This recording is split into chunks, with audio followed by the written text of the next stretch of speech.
తల్లిదండ్రులు కావాలని మీ కలను నెరవేర్చుకోండి హెగ్డే ఫెర్టిలిటీ సెంటర్ ద్వారా ఉచిత మొదటి కన్సల్టేషన్ పొందండి 8807474474.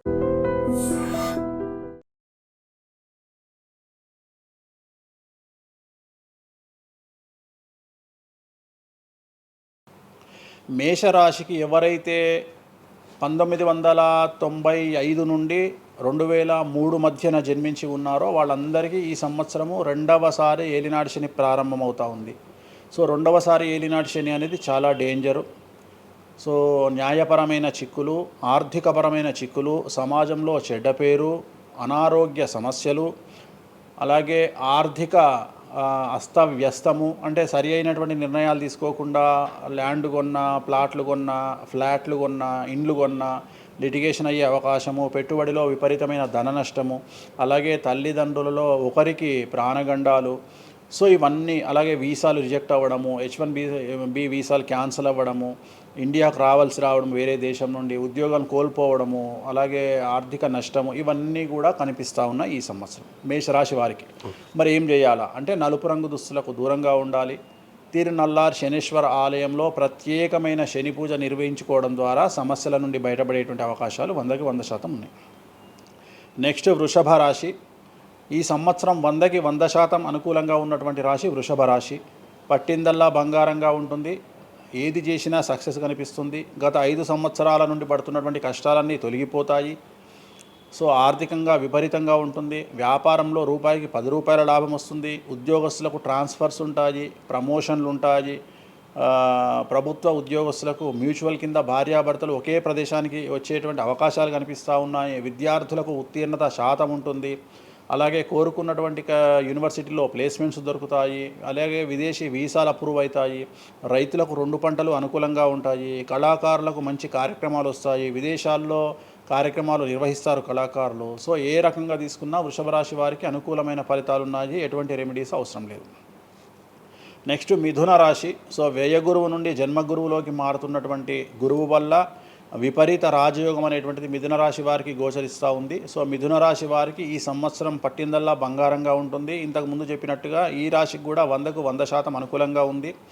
మరీ ముఖ్యంగా రాజకీయ నాయకులకు అన్ఎక్స్పెక్టెడ్ పాజిటివ్ థింగ్స్ జరగడం ఈ సంవత్సరం గమనించాల్సినటువంటి విషయం.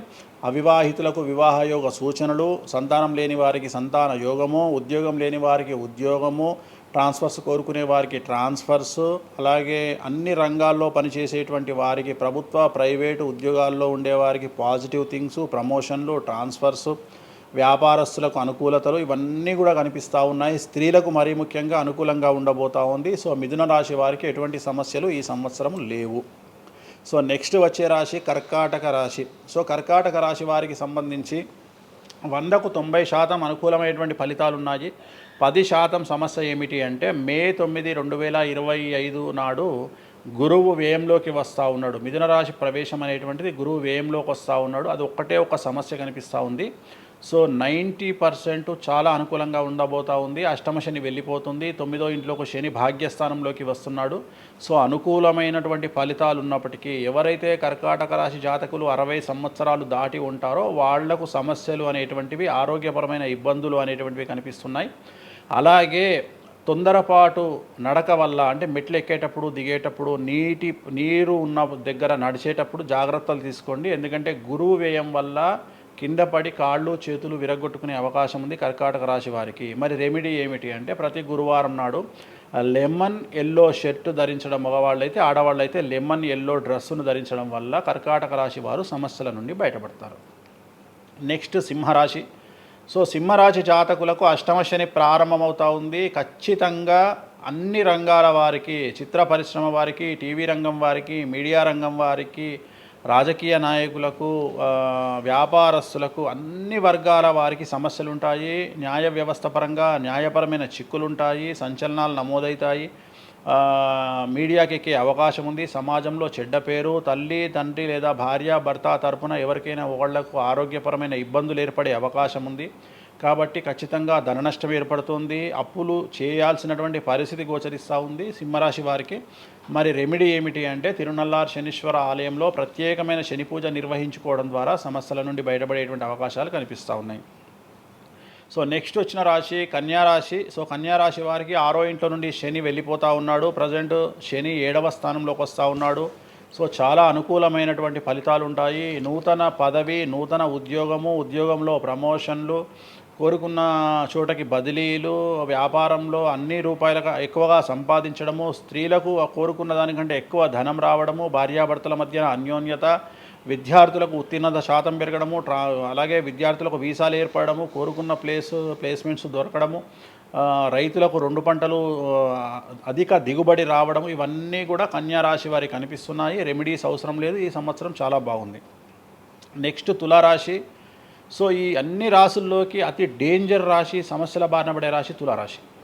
ఎందుకంటే షష్టగ్రహ కూటమి ఎఫెక్టు 6వ ఇంట్లో, 6వ స్థానములో శని 6వ ఇంట్లో. సో తులారాశి అనేది అతి పెద్ద సమస్యను ఎదుర్కోబోతూ ఉంది.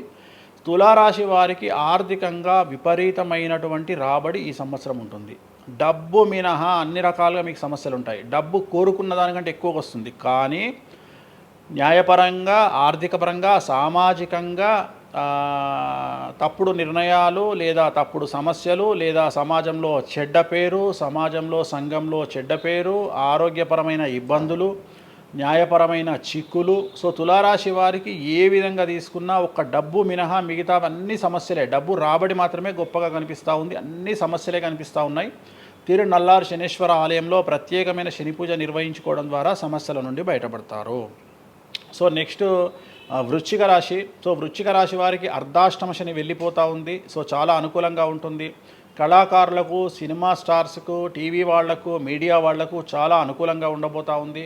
రాజకీయ నాయకులకు విశేషించి యోగకాలంగా భావించాల్సి ఉంటుంది. విద్యార్థులకు ఉత్తీర్ణత శాతం పెరుగుతుంది, వీసాలు దొరుకుతాయి. అలాగే విదేశాలకు వెళ్ళే వారికి ఉద్యోగాలు దొరుకుతాయి. అలాగే ఉత్తీర్ణత శాతం పెరుగుతుంది. ప్రేమ వ్యవహారాలు ఫలిస్తాయి. భార్యాభర్తల మధ్యన అన్యోన్యత ఉంటుంది. అవివాహితులకు వివాహ యోగ సూచనలు ఉంటాయి. అలాగే సంతానం లేని వారికి సంతానం ఉంటుంది. సో వృశ్చిక రాశి వారికి అన్ని రంగాల, అన్ని వర్గాల వారికి పూర్తి అనుకూలతలు ఉంటాయి.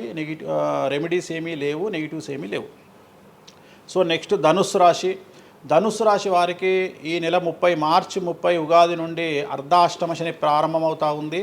సో కొన్ని సమస్యలు, ఆర్థికపరమైన ఇబ్బందులు ఉంటాయి. పెట్టుబడుల విషయంలో జాగ్రత్తగా ఉండండి. మరీ ముఖ్యంగా తల్లికి సంబంధించిన ఆరోగ్యం మిమ్మల్ని కలవరపెట్టవచ్చు.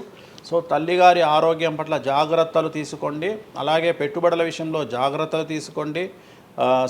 సమాజంలో చెడ్డ పేరు వచ్చే అవకాశం ఉంది కాబట్టి జాగ్రత్తగా ఉండండి. సో ధనుస్సు రాశి వారు తిరునల్లార్ శనీశ్వర ఆలయంలో ప్రత్యేకమైన శని పూజ నిర్వహించడం ద్వారా సమస్యల నుండి బయటపడతారు. సో నెక్స్ట్ మకర రాశి. గత 10 సంవత్సరాల నుండి మకర రాశి వారు పడుతున్నటువంటి బాధలన్నీ తొలగిపోతాయి. 7.5 సంవత్సరాల ఏలినాటి శని వెళ్ళిపోతూ ఉంది. సో పట్టిందల్లా బంగారంగా ఉంటుంది. ఆర్థికంగా, సామాజికంగా, రాజకీయంగా, న్యాయపరంగా, వివాహపరంగా, సంతానపరంగా, అవివాహితులకు వివాహ యొక్క సూచనలు, సంతానం లేని వారికి సంతానము, ఉద్యోగం లేని వారికి ఉద్యోగము, విదేశాల్లో ప్రయత్నం చేసే వారికి అనుకూలతలు, అలాగే ట్రాన్స్ఫర్స్, ప్రమోషన్స్ అన్నీ కూడా అనుకూలంగా ఉన్నాయి. ఎటువంటి రెమెడీస్ అవసరం లేదు. కానీ ఒకే ఒక్క విషయం, భార్యాభర్తల మధ్యలో గొడవలు వచ్చేటువంటి అవకాశాలు కనిపిస్తూ ఉన్నాయి. మకర రాశి వారికి ఎడబాటు కనిపిస్తూ ఉంది. ఆ ఒక్క విషయంలో జాగ్రత్తలు తీసుకోండి, కోపాన్ని తగ్గించుకోండి. సో నెక్స్ట్ కుంభరాశి. కుంభరాశికి 2వ స్థానంలో షష్టగ్రహ కూటమి ఏర్పడుతోంది కాబట్టి ధన నష్టం అనేటువంటిది ఏర్పడబోతూ ఉంది. అతి పెద్ద ధన నష్టం మీరు పెట్టేటువంటి ఇన్వెస్ట్మెంట్ రూపంలో కావచ్చు, భూములు కొన్నా, ఇండ్లు కొన్నా, లేదా ఏదైనా వ్యాపారంలో పెట్టుబడి పెట్టినా చాలా తీవ్రమైన ధన నష్టాన్ని మీరు ఎదుర్కొనే అవకాశం ఉంది. కాబట్టి తొందరపాటు చర్యలు, తొందరపాటు నిర్ణయాలకు దూరంగా ఉండండి. నలుపు రంగు కార్లకు, నలుపు రంగు వస్తువులకు దూరంగా ఉండండి. తిరునల్లార్ శనీశ్వర ఆలయంలో ప్రత్యేకమైన శని పూజ నిర్వహించడం ద్వారా కుంభరాశి జాతకులు సమస్యల నుండి బయటపడతారు. ఇక చివరిదైనటువంటి రాశి మీనరాశి. మీనరాశి వారికి జన్మంలో అంటే మీనరాశిలోనే షష్టగ్రహ కూటమి ఏర్పడతా ఉంది. సో చాలా సంచలనాలు ఉంటాయి. నెగిటివ్సే కనిపిస్తూ ఉన్నాయి, పాజిటివ్స్ ఒక్కటి కూడా కనిపించడం లేదు. ఆర్థికంగా, న్యాయపరంగా, సామాజికంగా, ఆరోగ్యపరంగా, కుటుంబపరంగా అన్ని రకాల ఇబ్బందులు ఎదుర్కొంటారు. సంచలనాలు ఫేస్ చేయాల్సి వస్తుంది. కుటుంబంలో ఆరోగ్యపరమైన ఇబ్బందులు ఉంటాయి, ఆర్థికపరమైన నష్టాలు ఉంటాయి, భార్యాభర్తల మధ్యన గొడవలు ఉంటాయి, ఎడబాటుకు దారితీసే అవకాశం ఉంది. తల్లిదండ్రుల్లో వారికి ప్రాణగండం కనిపిస్తూ ఉంది. సో చాలా సమస్యలు మీనరాశి వారు ఫేస్ చేసే అవకాశం ఉంది. తిరునల్లార్ శనీశ్వర ఆలయంలో ప్రత్యేకమైన శని పూజ నిర్వహించడం ద్వారా ఈ సమస్యల నుండి బయటపడేటువంటి అవకాశాలు ప్రస్ఫుటంగా కనిపిస్తున్నాయి. ఇవి 12 రాశుల వివరాలు. స్వామి, ఇది మామూలుగా పంచాంగం చూసి చెప్తా ఉంటారు, మీరు ఏం చూడకుండా ఇవన్నీ ఎప్పుడు? నోటికి వస్తాయి కదా, ఇంకెందుకు?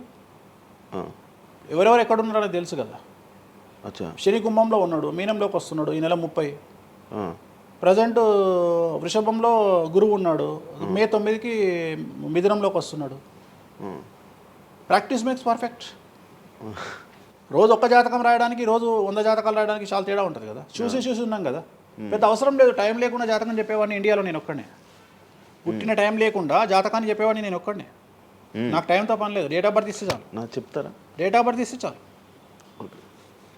టైం వితౌట్ టైం నేను చెప్పేస్తాను జాతకం. ఇప్పుడు ఒకసారి చెప్పనా నాది ఇప్పుడు చెప్పనా? ప్రాక్టికల్గా ఎందుకు అన్ని సంచలనాలు చెప్తా కదా నేను, మళ్ళీ కెమెరా రికార్డ్ అయితే. ఓకే, వద్దులే. నాకు నార్మల్ చెప్పేది అలవాటు లేదు కదా. నా దగ్గరికి రావాలంటే ప్రిపేర్ అయ్యి రావాలి. అంటే నేను సొల్లుపురాని అని చెప్పా, 40 ఏళ్ళకి ఇల్లు కొంటావు, 50 ఏళ్ళకి నరుకుతావు, కొరుకుతావు, ఇవి కాదు. వచ్చే 6 నెలలు జైలుకు పోతావు. నీకు విషయం ఎవరిదైనా. Okay okay. సో ఈ టైంలో డివోర్స్ అవుతుంది, ఈ టైంలో యాక్సిడెంట్ అవుతుంది. అంటే చెడును తెలుసుకోవడం వల్ల చెడు నుండి బయటపడడం ముఖ్యంగా. నేను చెప్పినా చెప్పకుండా నువ్వు కారు కొంటావు. నువ్వు కారు కొనడం అనేది it is very normal, right? నువ్వు ఇల్లు కొనడం అనేది నార్మల్. నా దృష్టిలో చెడు చెప్పడం వల్ల చెడు నుండి తప్పించుకోగలిగితే చాలు అనేది. నీ మంచిని ఎవడు ఆపలేడు, చెడు నాపొచ్చు. ఇప్పుడు నువ్వు బెంజ్ కారు కొనుక్కుంటా అంటే, నువ్వు ఒక BMW కొనుక్కుంటా అంటే నేను ఆపను. కానీ BMWలో 140 పోతే ఆపుతా. నేనేమంటా, భగవంతుడు నీకు BMW ఇచ్చింది భగవంతుడు, కానీ 180లో పోయే కక్కుర్తి నీకుంటే నేనెవడు కాపాడలేడు. హైదరాబాద్ రోడ్లకు 120 లాస్ట్, 140 పైన బండి షేక్ అవుతుంది ఈ రోడ్లకు. సో 120 కంటే ఎక్కువ పోకు అని చెప్తా. కానీ దేవుడిని అయితే నీకు BMW ఇవ్వద్దు అని నేను చెప్పలేను కదా. సో నీకు BMW దేవుడు ఇస్తాడు. సో నువ్వు స్వయంకృత అపరాధం చేసుకోకుండా కాపాడాల్సిన బాధ్యత నాది. బాబు ఫ్యాటీ లివర్ ఉంది, మందు దాకు. బాబు లంగ్స్ దొబ్బినాయి, సిగరెట్లు ఆపేసాయి. బాబు ఇగో పనికి మాలిన కసినోనో పేకాటనో ఆడకు, ఉన్న ఆస్తంతా సర్వనాశనం అయిపోతుంది. సో ఇవి చెప్పడం నా ధర్మం. అంతేగాని నువ్వు కారు కొంటావు, నువ్వు తోపు అవుతావు, తురుము అవుతావు, నువ్వు ఎట్లాగైతావు? కాదు, ఈ లివర్ మీరు ఎలా చెప్తారు లివర్ పోయింది ఇవన్నీ? జాతకంలో రవి నీచంలో ఉంటే లివర్ పోతుంది, శని రవి కలిసి ఉంటే లివర్ పోతుంది, లివర్ క్యాన్సర్ వల్ల చనిపోతారు. శుక్రుడు రాహు కలిసి ఉంటే ప్రోస్టేట్ క్యాన్సర్ వల్ల చనిపోతారు. చంద్రుడు నీచంలో ఉంటే ఆడవాళ్ళకు బ్రెస్ట్ క్యాన్సర్ వస్తుంది. డాక్టర్లు చెప్తారు కదా. Medical astrology. 100 మంది నాకు హైదరాబాద్లో ఫేమస్ డాక్టర్లు అందరూ నా క్లయింట్లు, నాకు ఫ్రెండ్స్. జ్యుడిషియరీ మీద నాకు అవగాహన ఉంది. శుక్రుడు రాహు కలిసి ఉంటే జైలుకు పోతావు. వాళ్ళు ఏం పోతే మీరు చెప్తుంటారా డాక్టర్లు? డాక్టర్లు నువ్వు డాక్టరు, నువ్వు నాకు ఏం అడుగుతావు అంటే, నీ క్లయింట్ డేట్ ఆఫ్ బర్త్ నాకు ఇచ్చి నువ్వు నన్ను అడుగుతావు ఈయనకి ఏ క్యాన్సర్ వచ్చే అవకాశం ఉంది అంటే, నేను ఒక 3 ఆప్షన్లు చెప్తా. 3 ఆప్షన్లు చెప్పినాక నీ క్లారిటీ వస్తుంది. నేను చెప్తా ఈయనకు ప్రోస్టేట్ క్యాన్సర్ వస్తుంది అని చెప్తా. ఎస్, ప్రోస్టేట్ క్యాన్సరే స్టేజ్ 2లో ఉన్నాడు అని చెప్తావు. ఆయన చెప్తాడు. చెప్పినాక ఈయన ఎన్ని రోజులు బతుకుతాడు డాక్టర్ స్వామి గారు అని అడుగుతాడు. అడిగితే నేను ఆయన డేట్ ఆఫ్ బర్త్ని బేస్ చేసుకొని ఇక ఇన్ని రోజులు బతుకుతాడు అని చెప్తా. సో ట్రీట్మెంట్ వల్ల ఈయనకి ఏమైనా బెనిఫిట్ అయ్యే అవకాశం ఉందా అని అడుగుతాడు. అంటే అవుతుంది అని చెప్తా. ఎన్ని రోజులు బతుకుతాడు? ఇన్ని రోజులు బతుకుతాడు ట్రీట్మెంట్ చేస్తే. సో మేమిద్దరం కమ్యూనికేట్ చేసుకుంటాం. అంటే డాక్టర్కు నా మీద ఉండే నమ్మకం వల్ల నడుస్తుంది అది. అట్లనే జ్యుడిషియరీ విషయం ఉంది. జ్యుడిషియరీలో ఇప్పుడు ఉదాహరణ ఈడీ కేసు ఉంది, ఎవరి మీద జైలుకు పోయిండు. సో ఈడీ కేసులో బెయిల్ దొరకడం చాలా కష్టం. సో నేను బెయిల్ రావడానికి పూజలు చేస్తాను. దానికి కారాగార దోష నివారణ పూజ అని ఉంటుంది. సో ఆ పూజ చేయడం ద్వారా వాళ్ళకి తొందరగా బెయిల్ వస్తుంది. సో దీని మీద అవగాహన ఉండాలంటే జ్యుడిషియరీ మీద అవగాహన ఉండాలి. సో అందుకని నాకున్న సర్కిల్లో నేను ప్రతి విషయాన్ని మాట్లాడతాను.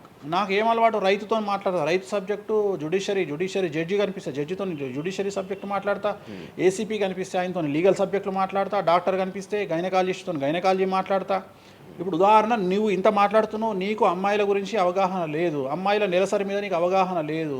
నాకు పూర్తి అవగాహన ఉంది. నా తల్లి, చెల్లి, అత్త, బిడ్డ అందరికీ సంబంధించి 4 రోజులు ఎందుకు టెన్షన్లో ఉంటారో నాకు తెలుసు. నెలసరిలో వాళ్ళని డిస్టర్బ్ నేను చెయ్యను. నా పెళ్ళం నా మీద అరిచినా మూసుకొని కూర్చుంటా, అంతేగాని విడాకులు ఇస్తాను బెదిరియా. అట్లనే డ్యాన్స్ చేసే అమ్మాయికి ఎన్ని కష్టాలు ఉంటాయి. ఒక హీరోయిన్ గురించి చాలా మాట్లాడుకుంటాం. డేట్లో ఉండే హీరోయిన్ డ్యాన్స్ చేయాలంటే ఎంత కష్టం, తనకు కంఫర్టబుల్ జోన్లో ఉండదు ఫిజికల్గా. సో అట్లాంటి అమ్మాయిల గురించి, వాళ్ళ కష్టాల గురించి నాకు తెలుసు. అలాగే PCOD, PCOS అంటే ఏందో నాకు తెలుసు. సో హార్మోన్ ఇన్బ్యాలెన్స్ ఎందుకు వస్తుందో నాకు తెలుసు. వాళ్ళకు గడ్డాలు, మీసాలు ఎందుకు వస్తాయో నాకు తెలుసు. వాళ్ళకు థైరాయిడ్ ప్రాబ్లమ్స్ ఎందుకు వస్తాయో నాకు తెలుసు. ఏ జాతకంలో ఏ గ్రహం ఎక్కడ ఉంటే ఎలా ఉంటుందో నాకు తెలుసు. అల్లు అర్జున్ లాంటి తోపు తురుము జైలుకి ఎందుకు పోయిండో నాకు తెలుసు. రేవంత్ రెడ్డి సీఎం ఎందుకు అయ్యిండో నాకు తెలుసు. రైట్, మీకు సూపర్ స్టార్గా కనిపిస్తున్న హీరో తెలుసు, కానీ సినిమాలు లేక సూసైడ్ చేసుకోవడానికి సిద్ధంగా ఉన్న హీరో నాకు కనిపిస్తాడు. అర్థమైందా? మీకు సూపర్ స్టార్ హీరోయిన్ కనిపిస్తుంది, కానీ ప్రేమ పేరుతో ఉన్న సొమ్మంతా తీసుకుపోయి మగవాడికి పెట్టి అడుక్కు తింటున్న హీరోయిన్ నాకు కనిపిస్తుంది. సో నాకు నెత్తిలో గ్రహాలు కనిపిస్తాయి తప్ప మనుషులు కనిపించరు. శివ అనే వ్యక్తి నాకు కనిపించడు. శివ నెత్తిలో ఉండే 9 గ్రహాలే కనిపిస్తాయి నాకు. జస్ట్ శివ అనేది ఒక పేరు నాకు, బట్ నాకు 9 గ్రహాలే కనిపిస్తుంటాయి. ఆడుతుంటాయి, డ్యాన్స్ ఆడుతున్నది నాకు కనిపిస్తుంటాయి. ఓ నెక్స్ట్ ఇట్లా జరుగుతుంది శివకు నెక్స్ట్ 1 ఇయర్లో. అది నాకున్న ప్రాబ్లం. కనిపిస్తాయా? నాకు అదే కదా, నా దరిద్రం అదే కదా, నాకున్న ప్రాబ్లం అదే కదా. సో నాకు నీ జాతకం ఏందో నాకు కనిపిస్తుంటుంది తర్వాత. అందువల్లనే అట్లా ఆపుకోలేక నోటి దురద వల్ల తొందరపాటు చెప్పే ఇట్లా వచ్చిన, అందుకనే ఆపుకుంటున్న వాటిని. అది ఇప్పుడు నా చూసి అంటే చెప్పేస్తారు మొత్తం కనిపిస్తున్నాయి. అది ఏదో మన సినిమాలో ఉంటుంది, ఆయనకి మొత్తం ఇక్కడ రాత కనిపిస్తుంటుంది. భగవంతుని దయ అంతే. Okay okay done. Thank you స్వామి గారు. టైం లేక మనం తక్కువలో తప్పకుండా మళ్ళీ త్వరలోనే ఒక 4-5 నెలల్లో మళ్ళీ మంచిగా చేద్దాం, మళ్ళీ కలిసి మళ్ళీ మాట్లాడదాం. Thank you so much interview ఇచ్చిన. మరొకసారి ప్రేక్షకులకు శ్రీ విశ్వావసునామ సంవత్సర ఉగాది శుభాకాంక్షలు. ఈ సంవత్సరం అంతా శ్రీ వెంకటేశ్వర స్వామి వారి అనుగ్రహంతో మీకు అన్ని శుభాలే జరగాలని కోరుకుంటూ ఓం నమో Venkateshayya. Thank you so much. చూసారు కదా ఇంటర్వ్యూ. ఇంకో గెస్ట్తో మళ్ళీ మీ ముందుకు వస్తాం. అంతవరకు సీ బాయ్.